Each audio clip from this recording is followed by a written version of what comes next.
Hello. It is a special day today. Today is Timmy and I's 17th wedding anniversary, and we celebrated it by taking our oldest to a golf lesson this morning, and then we took her to a PT lesson, and then we went to my brother and sister-in-law's for lunch. And I think mostly I was just relishing in the fact that we were celebrating it together and that he was is alive. And then we came home and he needed to go rest, and I just found myself in a negative funk, and I didn't really know why. I think kind of was hoping maybe we would do something special that was just he and I, kind of thinking of like the way some couples celebrate anniversaries, and mindful of the fact that last year we were in the hospital on our anniversary. Did I say birthday? Maybe I meant anniversary. Anyways, so like my mind tells me that I have every reason in the world to be absolutely grateful, and I am. And alongside of that gratitude, I feel other stuff, which is just like this, I don't know what it is. We've kind of had some more challenging conversations the past few days with the girls, and some of that has involved like a reality check about where Tim is at and the uncertainty about what's to come and the reality of like death. So that's just been like in my mind. There's someone coming up here for a second. Hello.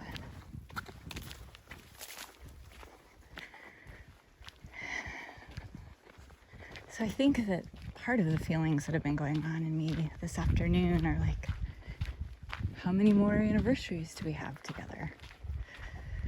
How many more golf lessons? How many more PT sessions? Oh, and then we went shoe shopping for tennis shoes afterwards, and we were all together and we were talking about like, when was the last time that all four of us needed tennis shoes at the same time and we went together? Almost never. Maybe once when Anna was 5, as she recalls, but I'm pretty sure we didn't need tennis shoes for Emma at that point. So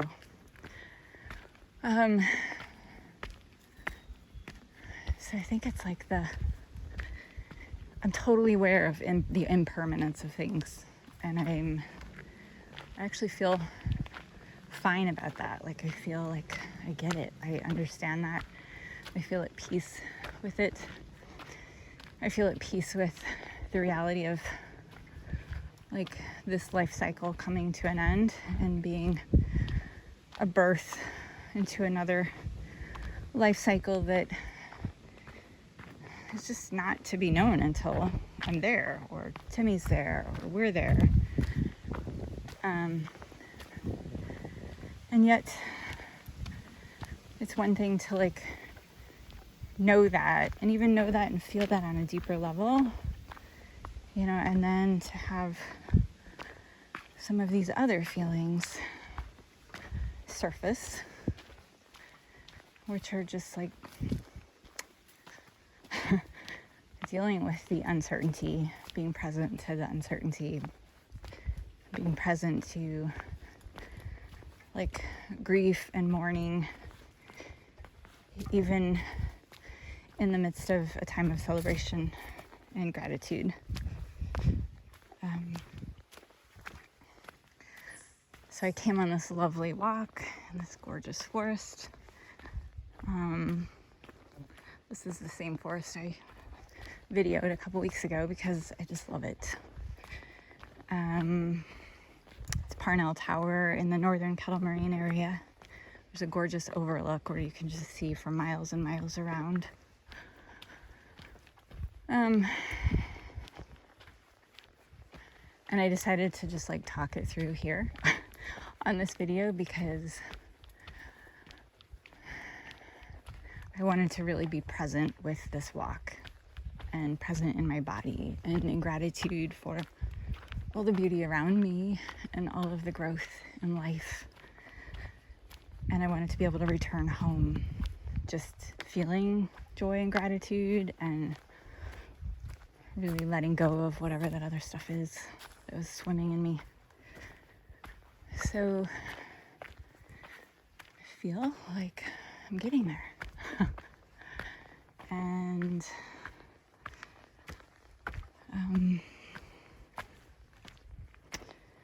yeah, I think in the same way, like in talking about death with the girls, we just encourage them, like if they're feeling stuff, to catch themselves if they start to numb out with technology or withdrawing themselves into their quiet, kind of mournful, sorrowful place.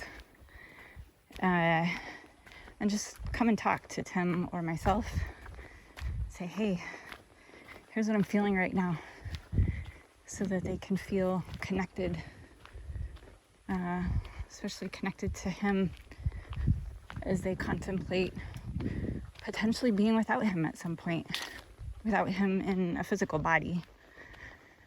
I think the mourning for me is like, what will that be like? I don't really want to know. I feel like there's certain things, certain holes that he fills in a way that only he can. And I think I'm kind of scared. Like, can I fill that hole? I don't think I can.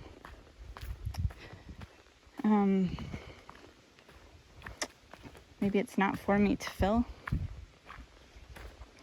I guess that's where they start to figure out how to fill it in a way that's healthy for themselves and right for them. I think that's called like an emergence into adulthood.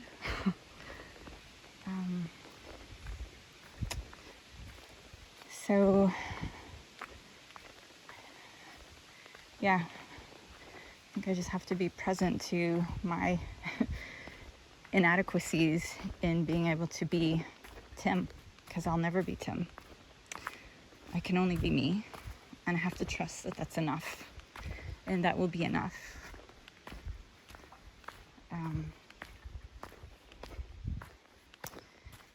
And hopefully I can show by example, like ways that I fill myself and fill that void and nurture myself, which is coming out here to take a walk like this, you know, so that someday when they feel a void in themselves, they can find nurturing ways to fill it for themselves as well.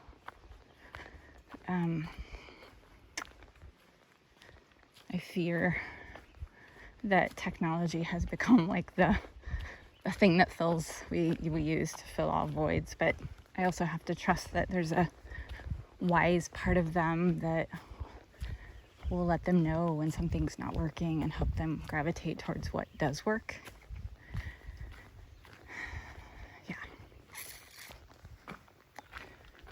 So I think that is all that I have to say for right now. And I really feel grateful that there are people out there listening, just like receiving me in this space.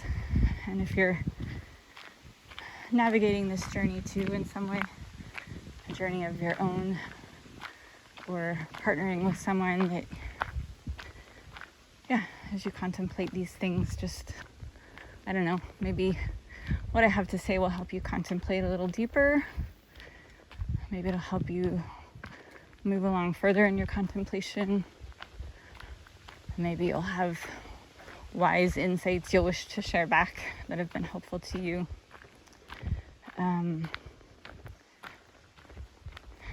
Yeah. I know that I am feeling a whole lot better 10 minutes into this. And so speaking and hearing myself speak and being received is hugely therapeutic. So is this trail, and all of these lush leaves all around me that are just filled with vibrancy. All right, so cheers to us on 17 years of marriage together. I used to say that's no small feat, and now I know for sure it's absolutely no small feat. And but I am grateful for the ways that this marriage has stretched me in unconditional love. Super grateful for that. And I think with that, I'm gonna sign off and wish you a lovely, lovely day. Peace.